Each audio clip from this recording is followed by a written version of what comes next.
Clark, because I think we've had like 3 posts about these stark differences in Liam Cohen and Rich Scangarello. And the easy ones from a raw statistical purpose are third down offense and red zone touchdown scoring percentage. But the advanced stats tell more of a story than just that. So I was hoping to have you on to kind of help fill in the blanks where maybe just those 2 raw numbers don't complete the picture for us. Oh, sure. Well, thank you, Adam and Nick, for having me. But of course, it all starts on first down. You want to focus on third down because it is the do or die down.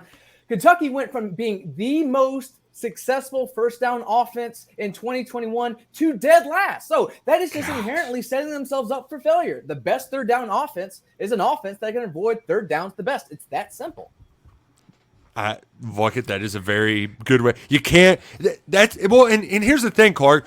Advanced stats tell the story of Mark Stoops saying you can't get behind the chains, right? Like that sounds like coach speak, but it is true. When you were watching Rich Scangarello last year, Luckett was pulling out his hair on these rapid reactions. What was the most infuriating part of his offense that you think Cohen can remedy in 2023? I think it's just finding true down-to-down staples. That sounds really simple, but it's just finding things that you're good at and honing in on them.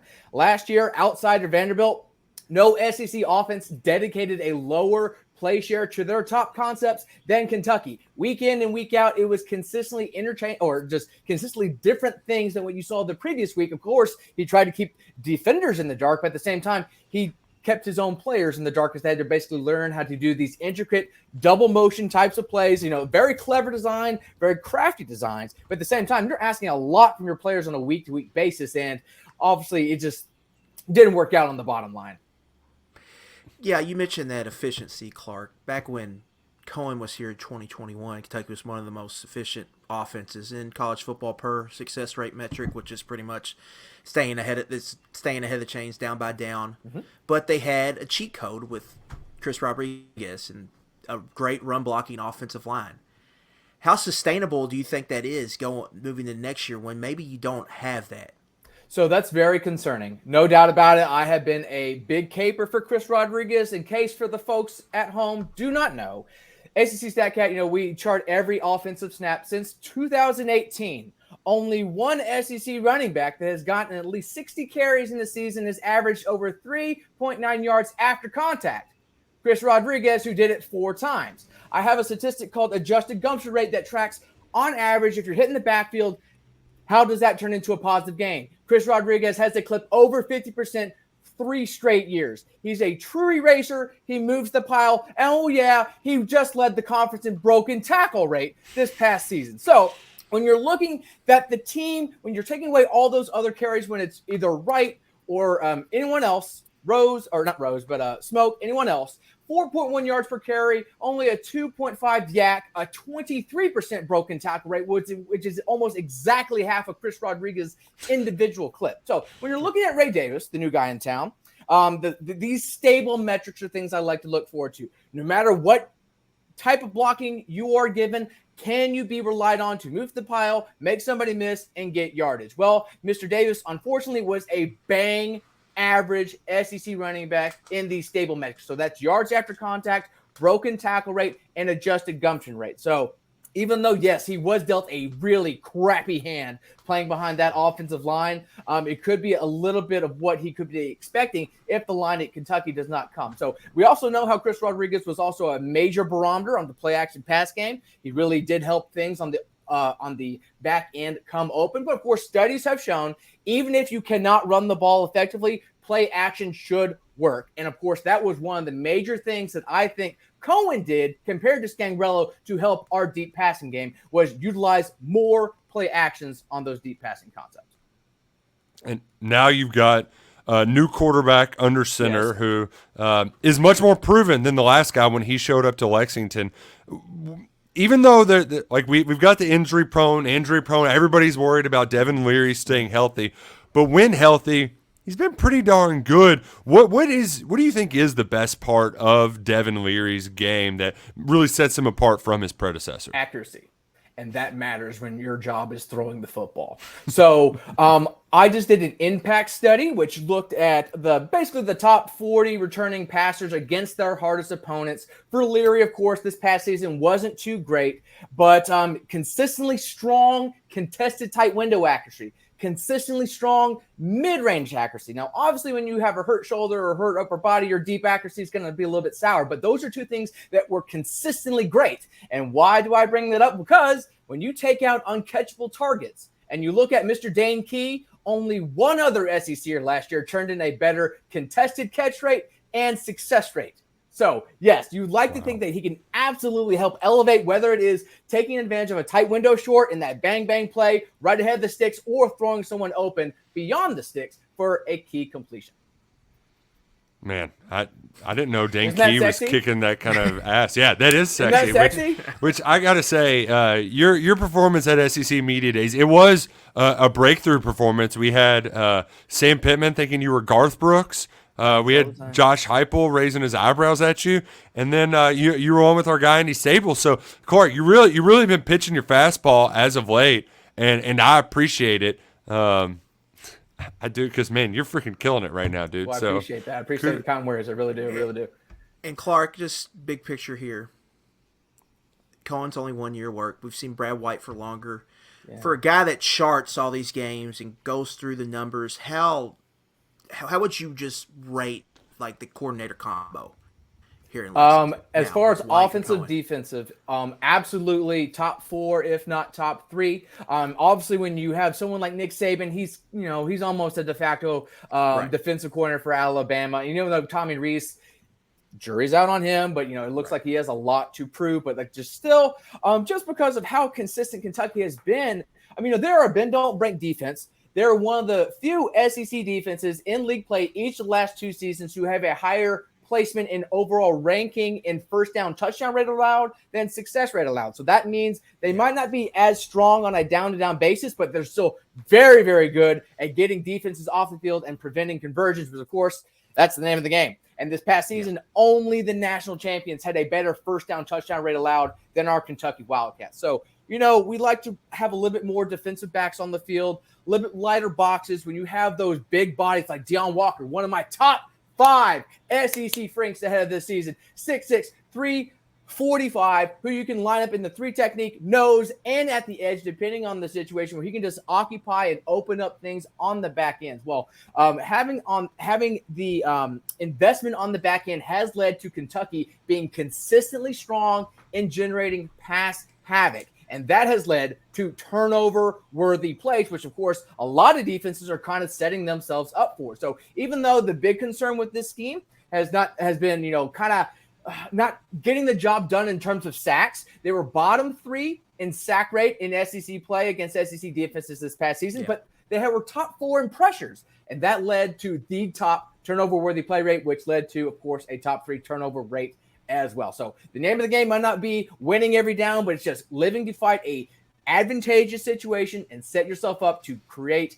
takeaways and, of course, keep points off the board in the process.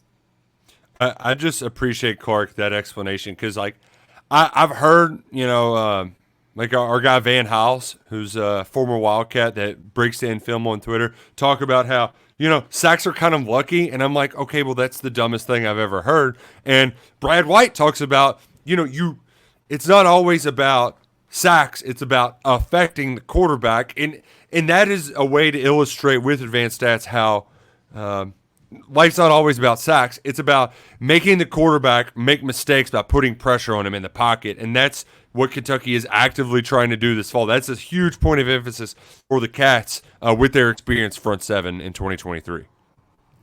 Absolutely. There are downsides to havoc. Think Bo Pelini at LSU most recently. They had amazing havoc numbers, but at the same time, they're allowing explosive plays willy-nilly. And one thing to pay attention with Kentucky this upcoming season, we are usually a bend-don't-break defense, sit back. One element that has somewhat manipulated them the past 2 seasons has been at snap motion. Now, this past week, I did a motion study within the SEC across the most recent seasons, and basically I determined one of the best ways to manipulate the defense and help create more explosives on the back end is have at snap motions, either with jet or orbit to get that eye candy in the backfield and send those deep routes. Well, back-to-back years, Kentucky has had a bottom 3 yards per play allowed against those types of plays.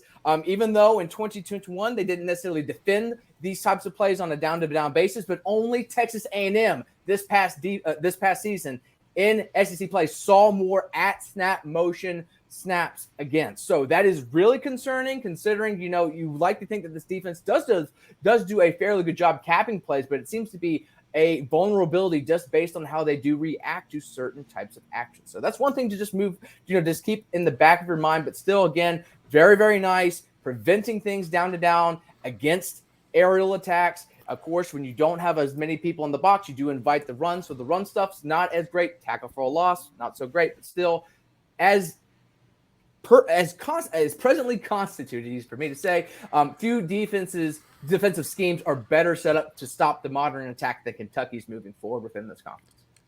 Look, I was just going to say, I love that Kentucky's, what they struggle with most defensively is just the stuff you do in Pee Wee football. Put them in motion, get the defense all out of whack. Like, they can be so great at everything, but the one weakness is just running a little jet sweep or orbit motion. Correct. I mean, it's hard not to think of that one. It's hard not to think of that one Florida game a couple of years ago where they just iced that game on that little jet sweep and short yardage situations. But that's a perfect example. 2019. Don't remind me. Not the one where they forgot to cover people. Not that year. Oh, no. Yeah, okay. But thanks, Clark. Thank you. I was on the field for that. I had no pleasure to see that either, man. That Bunchy Stallings holding call. I mean, come on. That don't give me stuff. But What you got though? I just wanted to shift over to offense here, Clark. Kentucky, Cohen's first, they were just ahead of the chains all the time. But if they can't do that this year, and there's a lot of thought that the passing game might be what needs to carry the offense. But the passing game that year wasn't necessarily the most explosive. It was very much a slot-driven passing game with Wan'Dale Robinson and Josh Ali just in the intermediate game. But from what you've seen from Leary and what you kind of studied from Leary, can Kentucky be more of an explosive type passing game where they can get those big chunks and make everything easier, or is it going to be just precision based intermediate and try to dink and dunk their way down the field? So in my impact study, he had multiple attempts travel beyond 50 yards downfield. So he can stretch it. He can do it. But I think the down-to-down emphasis, like you said, I think it's going to be on stuff like stick, all curls, spacing patterns. Of course, they riddled Kentucky's passing script in 2021 as they had that down-to-down consistency. But at the same time, they had a lot more success with things like this. Yankee patterns, which are deep crosses with an over-top post. You're really trying to stress safeties. So if you're using things like play action, like we know Stoops wants to have a healthier marriage between run and pass.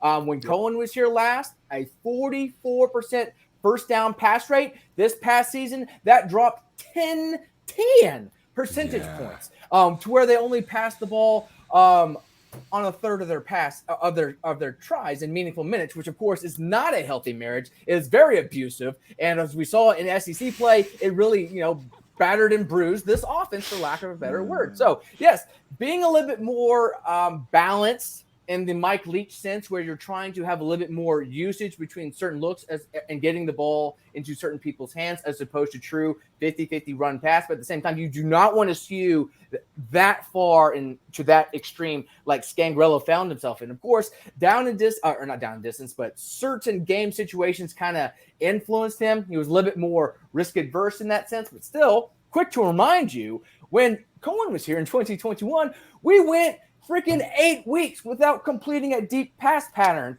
from basically the Florida game into the Mississippi State game. So that's one thing to keep an eye on, but I still think by ability, because of arguably the best receiving room in school history, that there is going to be chances to take chances downfield. Now, obviously, the Cupcakes, they're probably going to see a little bit more verticality than the SEC schedule, but still on a talent basis, on a capability basis, I absolutely think that Kentucky is going to have a very healthy and visible deep passing game across this season. Love to hear it. Clark Brooks from SEC StatCat. You can visit it at secstatcat.com, SEC_StatCat on Twitter. A great follow. I can't always know what all of these advanced stats mean, but do you have one in particular where you're like, okay, I know this is a very simple-minded thing, but it's like, if they're good at X, then I think this team has a leg up in a matchup. Like, if this sort of matchup goes a certain way, is there one advanced stat that Clark's like, you got this. This is the fountain of youth, the elixir of college football wins. Now, we deal with evolving sample sizes week to week in this game, but over the last half decade, nothing has had a higher correlation to victory than winning the explosive play battle. We kind of just talked about it. Well, the easiest way to get a 20-plus yard pass is to throw beyond 20 yards downfield. So more than winning the middle eight, more than winning the turnover battle, more than rushing for more than your opponent, those things have much less weight than winning the explosive play battle, because these big plays have a high, just think about it. It's common sense. If you gain a 40-yard pass, you're going to likely be in a scoring opportunity. And, of course, if you're able to cap drive with points as opposed to nothing, that's going to help you in the long run and help you snatch victories. So, yes, I always look at a team's ability to snatch explosive gains. So a recent example has been Arkansas, down to down. They've been kind of wonky. They've been kind of iffy, but they've been consistently good getting explosive both by land and by air. So they are certainly a team to look at this season with KJ Jefferson being under the radar with a new offensive coordinator. But yes, absolutely explosive plays and the ability to capture them are certainly things that pop off the stat sheet for me. And that's why you can get excited, I think, about Kentucky, because of the potential of the passing game, because of the MO of the defense. If that combines, you're going to have a chance to win a lot of ball games. And that's one thing Rich Scangarello got right. It's easier to score from 40 yards away than from the red zone. Am I right? That's right. That's right. Yeah. You don't want to get. Right. You don't want to stall inside that 20-yard line 20 times a season. This is not good. It's not good at all. Can't get too close to that. You just got to get in the play. Got to get the plays in faster. We wait too long to get the plays in. Oh man, those West Coast play calls, man. Everyone has heard, they're like a paragraph. I'm like, really, they are. When you have those motion controls, those multiple motion controls, like you had, I like to say it's more of an intricate offense more than a complex offense, because what they're really doing are basic plays. They're just window dressing it in very, let's just say, arduous ways.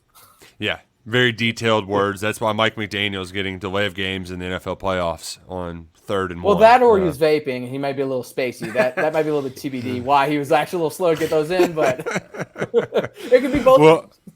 Well, Clark, we appreciate you joining us today on 11 Personnel. Hopefully we'll have you on a few more times throughout this Kentucky football season. Follow him at the SEC StatCat. He's also grading players every week 4-on-3. So he's basically our pro football focus. So Clark Brooks, he's one of the best in the biz. Appreciate you joining us today on 11 Personnel.